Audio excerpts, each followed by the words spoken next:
तो भाई लोग यार पिछले पार्ट के लास्ट में दिखा था वो सब लोग ना डिजिटल प्लैनेट पे पहुंच चुके थे हेलमेट को बचाने के लिए। और ये वाला पार्ट शुरू होता है। चिकी कहता है कि ये जगह ना बिल्कुल ग्रैंड बेल जैसी लगती है, इससे ना मुझे अपने दोस्तों की याद आ रही है और साथ ही रोने लगता है। प्रोफेसर आकर कहते हैं कि तुम हर समय रोते क्यों हो। रेबेका कहती है कि इसकी डिस्प्ले और सब कुछ ना बहुत ज्यादा अच्छा है, इस गेम को ना जितना हो सके ना उतना रियलिस्टिक बनाने की कोशिश की है। प्रोफेसर कहते हैं कि लगता है कि मुझे अपने एथर गियर का इस्तेमाल करना चाहिए और इस गेम को ना और भी ज्यादा अच्छा बनाना चाहिए। लेकिन रेबेका कहती है कि बिल्कुल भी नहीं, हम इस गेम के डाटा के साथ बिल्कुल भी छेड़छाड़ी नहीं कर सकते। भले ही हम अपनी असली दुनिया की पावर को यूज कर सकते हैं, लेकिन अगर हम डेटा के साथ छेड़छाड़ी करेंगे ना तो ये गेम में बाहर निकाल के फेंक देगा और हम कभी भी इस गेम के अंदर नहीं आ पाएंगे, हम बैन हो जाएंगे। पिनो कहते कि इसका मतलब मैं अपनी ईएमपी का इस्तेमाल नहीं कर सकती और प्रोफेसर तुम अपने एथर को इस्तेमाल नहीं कर सकते। प्रोफेसर कहते कि इसका मतलब हम किसी काम के नहीं है। चिकी कहते कि वहाँ पर देख, वहाँ पर एक टाउन है, हम वहाँ पर जाएंगे, हेलमेट को बचाएंगे और हीरो बन जाएंगे। प्रोफेसर कहते कि तुम पहले से डीमन किंग हो। और नेक्स्ट सीन के अंदर ना वो सब लोग ना टाउन के अंदर पहुंच जाते हैं और वहाँ पर ना बहुत सारे लोग थे और सामने से एक बुढ़ा आता है। रेबेका कहते कि क्या वो एनपीएस है। अगर मैं सीधे शब्द में तुम लोगों को बताऊं ना तो ये गेम के ना बॉट्स है, जैसे फ्री फायर में बॉट्स आते हैं वो अपनी तरह से चलते हैं। तो यहाँ पर ना एडवांस बॉट है जो अपना काम करते हैं और इस बुढ़े का काम है ना जितने भी लोग यहाँ पर प्लेयर बन के आते हैं, मतलब दूसरी दुनिया से आते हैं ना गेम खेलने के लिए, उनका स्वागत करना। वो बुढ़ा खुद बताता है कि तुम दूसरी दुनिया से यहाँ पर आई हो तो तुम प्लेयर्स हो और यहाँ पर जो बोट है ना वो ना एनपीसी है। पहले मैंने एनपीएस बोल दिया था। बुढ़ा कहता है कि हर बार मुझे बस एक ही लाइन बोलनी पड़ती है कि आप लोग प्लेयर हो, आपका स्वागत है इस टाउन के अंदर। और ये बोल बोल के मैं बहुत ज्यादा पक गया हूँ। रेबेका कहती कि वैसे क्या तुम हेलमेट नाम की लड़की को जानते हो। और बुढ़ा कहते कि यहाँ पर बहुत सारे लोग हैं और यहाँ पर बहुत सारे लोग आते हैं तो सभी को पहचानना बहुत ज्यादा मुश्किल है। आसपास पूछो शायद तुम्हें पता चल जाएगा। और साथ ही वो बुढ़ा ना वहां से चले जाता है। उसके जाने के बाद ना रेबेका कहती कि हम जैसे प्लेयर और यहाँ के बोट ना बिल्कुल एक जैसे दिखते हैं, एक दूसरे को पहचानना बहुत ज्यादा मुश्किल है। और सिक कहते कि चलो हेलमेट को ढूंढते हैं। उसके बाद ना सभी लोग अलग अलग जगह पर ढूंढने लगते हैं और सभी से पूछने लगते हैं। प्रोफेसर का तो अलग ही सीन होता है, वो तो लड़कों को अपने तरफ अट्रैक्ट करने की ट्राई करता है और ढूंढते ढूंढते पूरी शाम हो जाती है लेकिन उन्हें हेलमेट बिल्कुल भी मिलती नहीं। रेबेका कहती कि लगभग हमने पूरा का पूरा शहर सान मारा लेकिन हमें कुछ भी नहीं मिला। और सिकी कहता है कि हम कल ढूंढेंगे, चलो यहाँ पर सो जाते हैं। रेबेका कहती कि हम गेम से लॉग आउट कर सकते हैं लेकिन एक रात बिताने में क्या ही जाता है। और साथ ही हमारी प्यारी प्रोफेसर वाईजी कहती कि रेबेका क्या तुम मेरे साथ नहाना चाहती हो, मेरे पास ना लड़कियों जैसे पार्ट भी है। और रेबेका कहती कि तुम कितने ज्यादा गंदे हो। सीन चेंज होता है एक टावर के पास और उस टावर का नाम ना क्रिस्टा है, मतलब उस जगह का नाम क्रिस्टा है। और टावर के अंदर एक बंदा होता है, वो कहता है कि आपका स्वागत है ट्रेवलर। और सामने वाला बंदा बहुत ज्यादा डरावना होता है। वो बंदा कहता है कि वो लड़की यहीं पर है, मुझे बताओ। और सामने वाला बंदा बहुत ज्यादा डर जाता है और कहता है कि तुम एनपीसी को नहीं मार सकते, तुम्हें ना गेम से बैन कर दिया जाएगा। लेकिन वो डरावना बंदा कहता है कि नहीं, मैं यहाँ पर किसी को भी मार सकता हूँ और मैं बैन बिल्कुल भी नहीं होने वाला।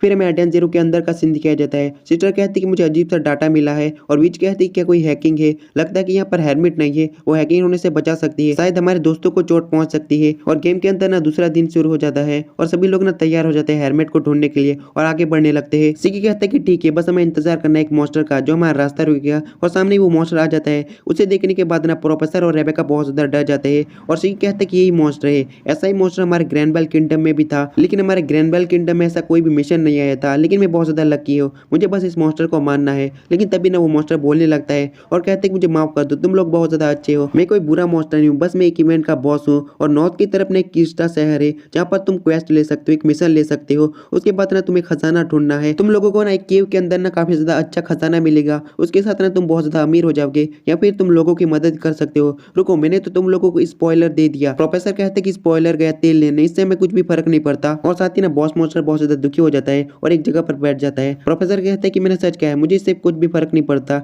और पिनोकार कहते कि मिस्टर इवेंट बॉस तुम यहाँ पर क्या कर रहे हो। और साथ ही वो मॉन्स्टर बहुत ज्यादा डर जाता है और कहते कि नॉर्थ के क्रिस्टा शहर में ना एक मर्डरर आया है जो सबको मार रहा है, वो बहुत ज्यादा बुरा है, वो एनपीसी को भी मार देता है और प्लेयर को भी मार देता है। रेबेका कहती है कि वो सबको मार रहा है तो वो बैन क्यों नहीं होता। और इवेंट बॉस कहता है कि मुझे इसके बारे में नहीं पता, लेकिन वो बैन नहीं होता। और साथ ही क्रिस्टा ना बहुत ज्यादा डिजास्टर एरिया बन चुका है, वहाँ पर तबाही मच चुकी है, मुझे भी ना वहाँ से मजबूरन भागना पड़ा। सिकी कहता है कि हम एक लड़की को ढूंढ रहे हैं, उसका नाम हेलमेट है। और इवेंट बॉस कहता है कि वो लड़की जो हमेशा एक जगह पर बैठी रहती है। रेबेका कहती है कि तुम उसे जानते हो। इवेंट बॉस कहता है कि हाँ बिल्कुल, वो कभी भी कोई इवेंट नहीं पूरा करती और एक ही जगह पर बैठी रहती है। और साथ ही रेबेका कहती है कि इसका मतलब हम ना हेलमेट को ढूंढ सकते हैं। पिनो कहते हैं कि तुम्हारा शुक्रिया मिस्टर मॉन्स्टर। सिकी कहते हैं कि हमें जल्दी से ना हेलमेट को ढूंढना होगा, नहीं तो कुछ बुरा भी हो सकता है। और मॉन्स्टर कहती है कि तुम सब लोग क्रिस्टा टाउन में जाने वाले हो। सिकी कहते हैं कि फर्क नहीं पड़ता, वो कहीं पर भी हो, वो हमारी मेंबर है, इसलिए हम उसे जरूर ढूंढेंगे। और साथ ही नेक्स्ट सीन के अंदर ना वो सभी लोग क्रिस्टा टाउन के अंदर होते हैं और सभी जगह पर ना तबाही मच चुकी होती है। प्रोफेसर कहते हैं कि यहाँ पर तो कोई नहीं है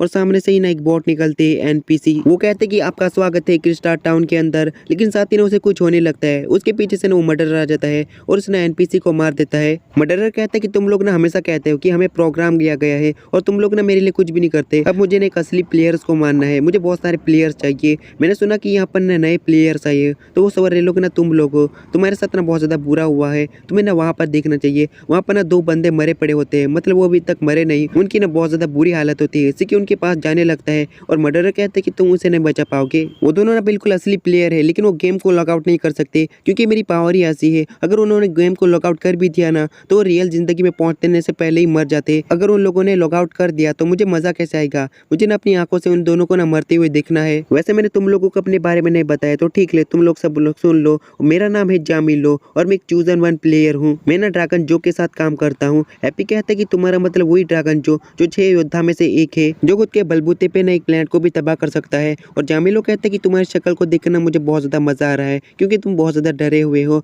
और सिक्की कहता है कि मुझे फर्क नहीं पड़ता कि तू किसी के भी साथ हो, पर तू यहाँ से ना जा नहीं सकता। और साथ ही सीन चेंज होता है, एक जगह पर ना हेरमिट बैठी होती है। हेरमिट कहती है कि डीमन किंग जिकी, तुमने मुझसे झूठ कहा था। रोबोट्स के पास दिल होता है पर इंसानों के पास नहीं।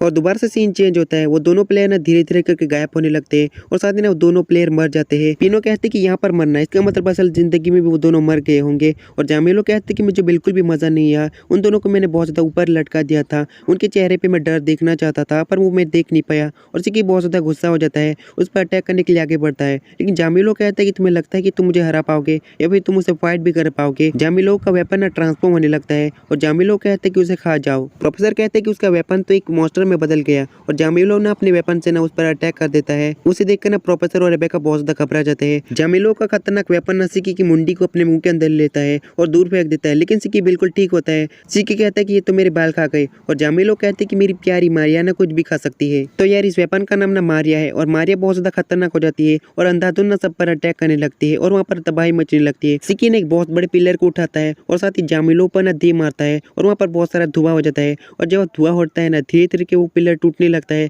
और वहाँ से ना जामिलो निकलता है, उसे कुछ भी नहीं हुआ था। जामिलो कहता है कि यहाँ पर मुझे बहुत ज्यादा मजा आ रहा था लेकिन मुझे यहाँ से जाना होगा क्योंकि ना ड्रैगन जोई ने एक मीटिंग बुलाई है। जामिलो ने यहाँ से चले जाता है और साथ ही वाला पार्ट भी खत्म होता है।